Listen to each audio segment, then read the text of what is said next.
Well, once again, I'm back in my home office, as you can see here. But this time around, I have a bit of an upgrade. I have a new Samsung 32-inch display monitor. So you can see that the whole desk arrangement has been moved around. I still have the NTG4 Plus for the audio. The keyboard is still here. The main difference, of course, is I have my MacBook Pro moved around to the side here. It's primarily connected into this hinge stone unit. This unit has got to be at least 7 or 8 years old, but it still performs beautifully. And then I have this hub. In fact, you can see the brand name right here. And what I have done is I've got rid of the M stand. No, I take that back. I haven't got rid of it. I've saved that for my setup downstairs for when my wife banishes me, when my niece or her students are being taught at her home office. It's a very basic unit here. Not much movability, it's adjustable.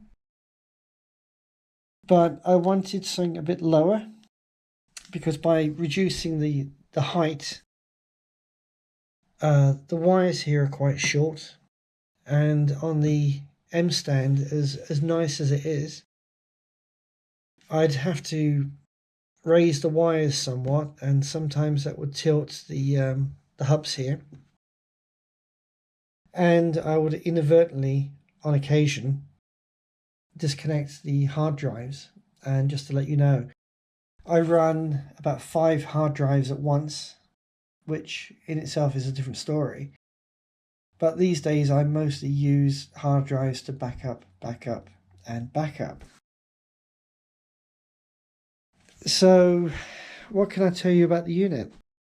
It looks nice. In retrospect, with what I know now, I wouldn't have bought it. I don't care too much for the resolution that much. The speakers on it I don't particularly like at all, so I tend to route the speakers through to my Bose unit using the settings on the MacBook Pro. The speakers on this I think sound a bit tinny, and I just don't like them at all, really. Resolution, like I said, I don't really like. In hindsight, I should have bought maybe a dedicated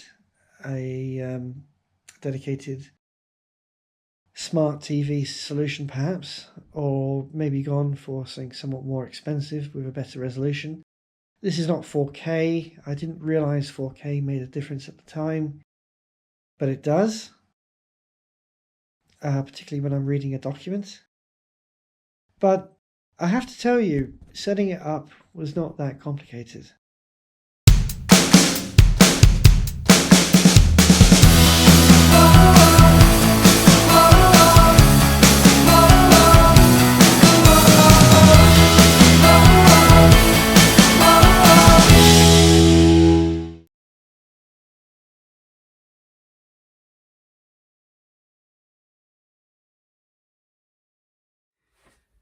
Right. Let's see.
Yes.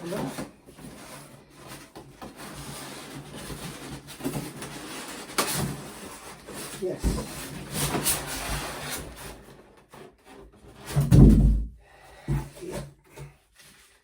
There's bits and pieces here.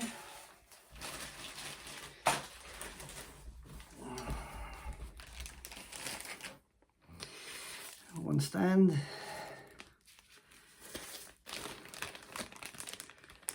Power supply. Back panel. And electrical wires. Right, let's now get this assembled.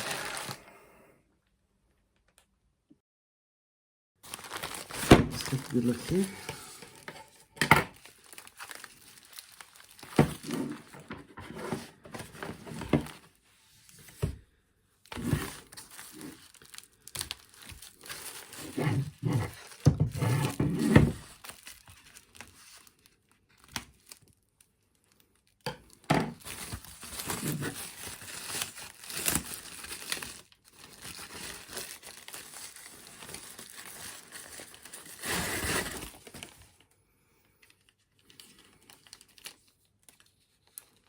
That's good.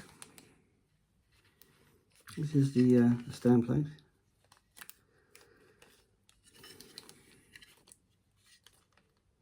It looks like once I add it, I can take it off again, which is good news.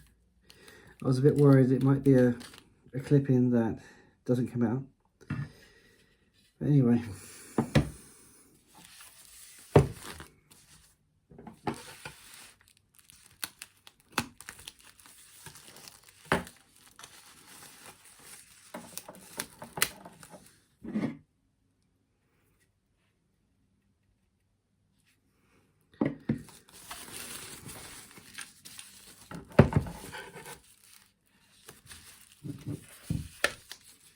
Oh goodness, how do I?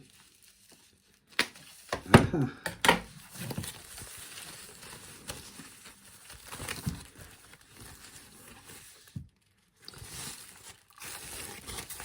Okay.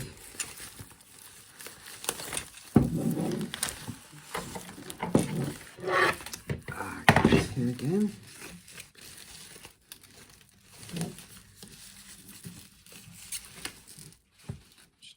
To here.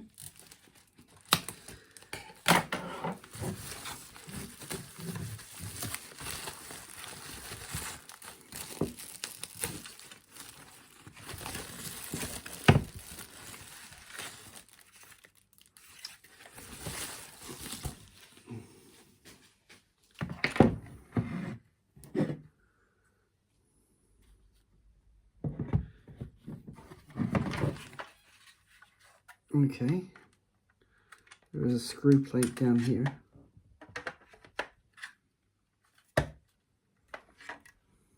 Oh, sorry, got it the wrong way. It helps, it very much helps.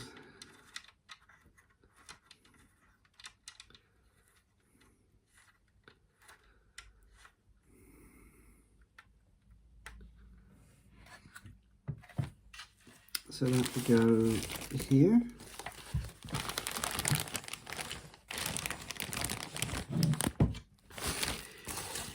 Get rid of that. Screws, I'll put here.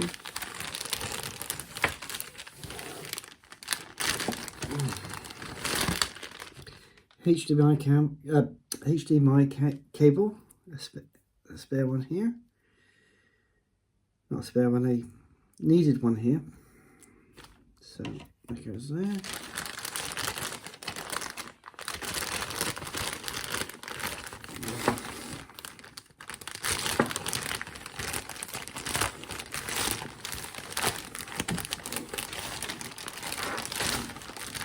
Instruction book.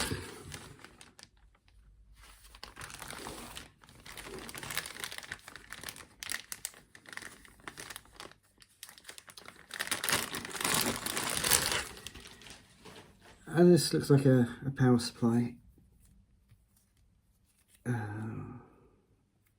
Let's get this undone.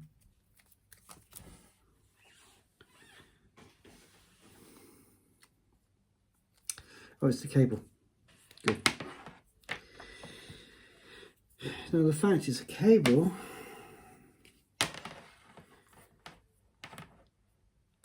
if I wanted to, I can go and get another one of these on YouTube.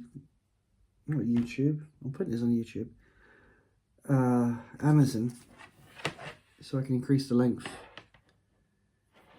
for the plug-in. So let's have a look at this.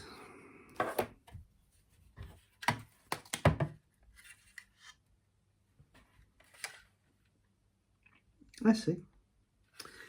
Right, it's pretty much straightforward. But I do need to get a Phillips screwdriver so I can screw this in. Right, that means I've got to go to the garage. I'll be right back.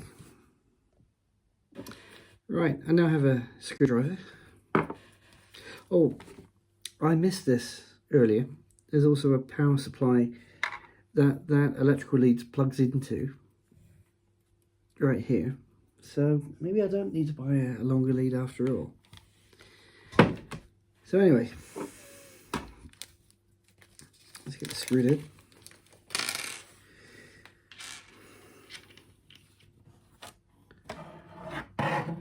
Pretty straightforward, I guess. Put that there. And that's there.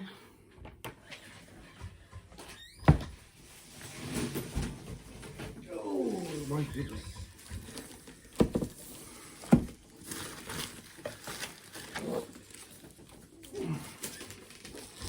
I've got the monitor. But I'll bring this around so you can see me getting it out of the packaging.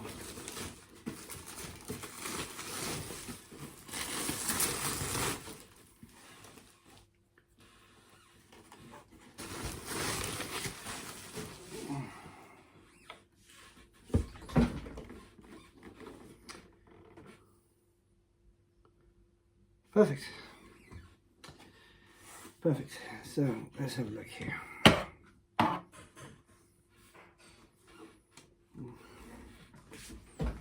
Can we see here? Yeah, that's better. Right, so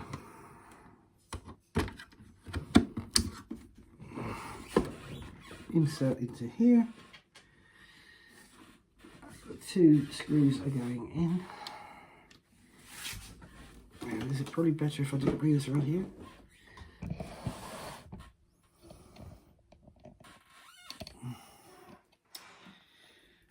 Two screws going in here.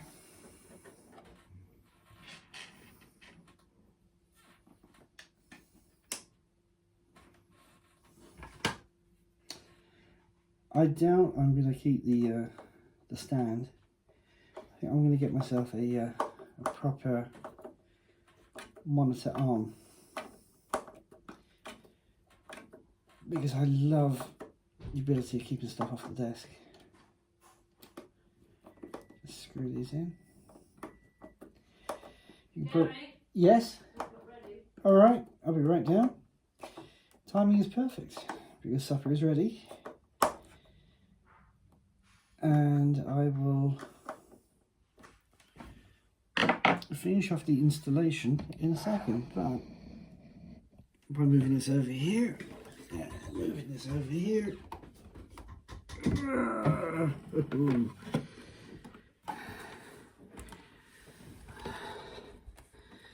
You can see the monitor on my desk. Let me just adjust this here, and it does swivel, which is good. Right, I now have to go down for supper, but I will finish up the installation when I get back. Right, I've had my supper, so it's time to wire this bad boy in.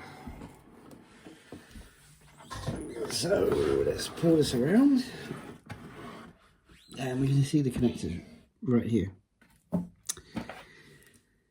HDMI to begin with. Remove the cable ties. My dog's downstairs barking.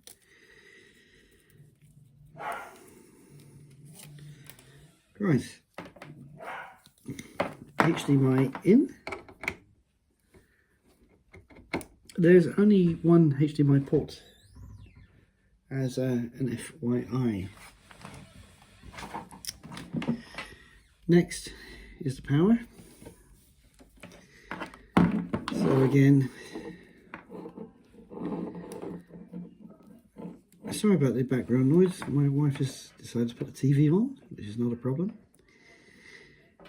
Oh my goodness, it takes a minute or two to get this done. And DC in. Oh, there we go, nice, steady. Yeah, we're now ready to wire this in. So if I pull this around here,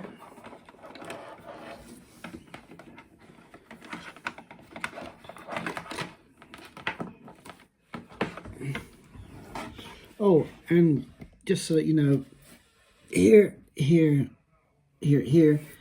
are the VESA screw mounts. I don't recall seeing any screws in the package for that, but I'm sure I can use something like ChatGPT or double check my manuals to make sure I haven't missed any extra screws. So, with that said, move this around.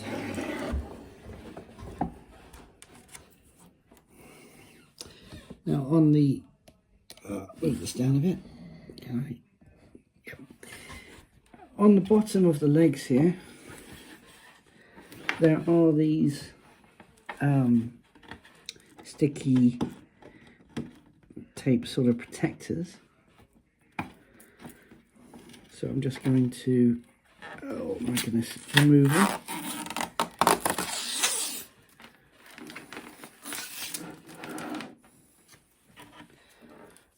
It's been a bit awkward here. That snapped off, not a problem. It's obviously rubbish. And I will now move my monitor back a tad. Right, let me move the HDMI cable to one side. Knocking stuff over in the progress. And what did I do with that wire?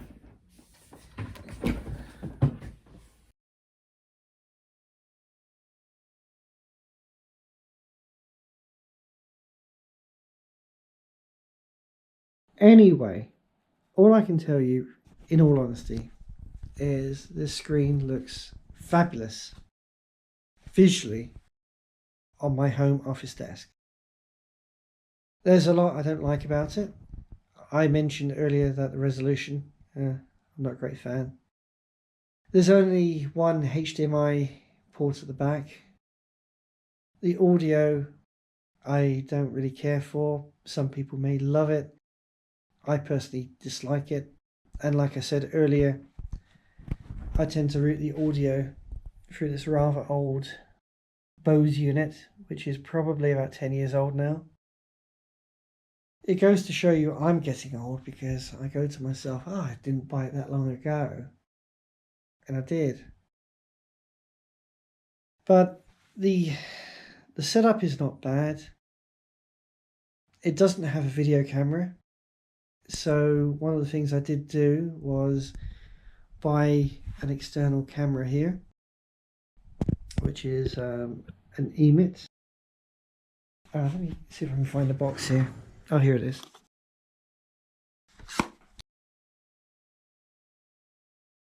Emit dual camera PZ4K webcam. Do I like this camera? It's okay. I mean, I managed to get it for £125. It takes a bit of getting used to.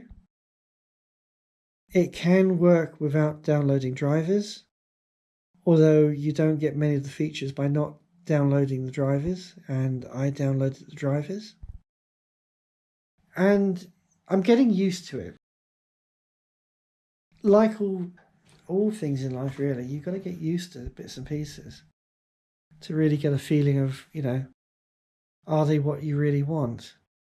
But I don't mount this camera on top of this TV here because you get like a downward sloping approach and it looks like someone's looking down upon you.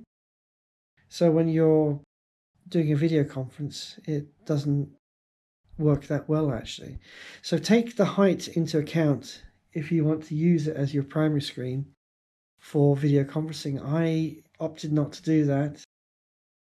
I instead put my camera on this old Samsung TV DVD combi.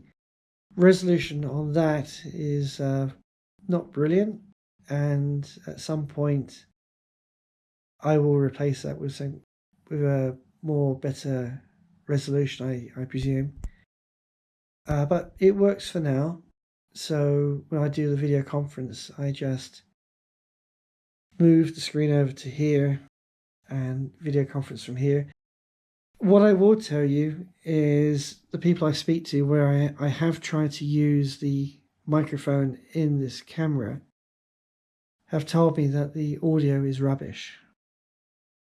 So something to bear in mind in all honesty.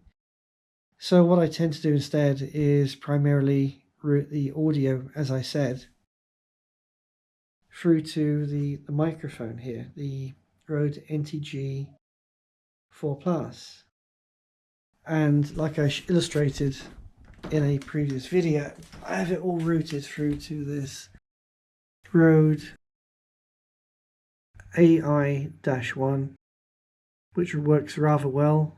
I have extension leads so I can hide this behind the cabinet, because quite frankly my desk is cluttered as it is, and the last thing I really wanted was more wires on the desk.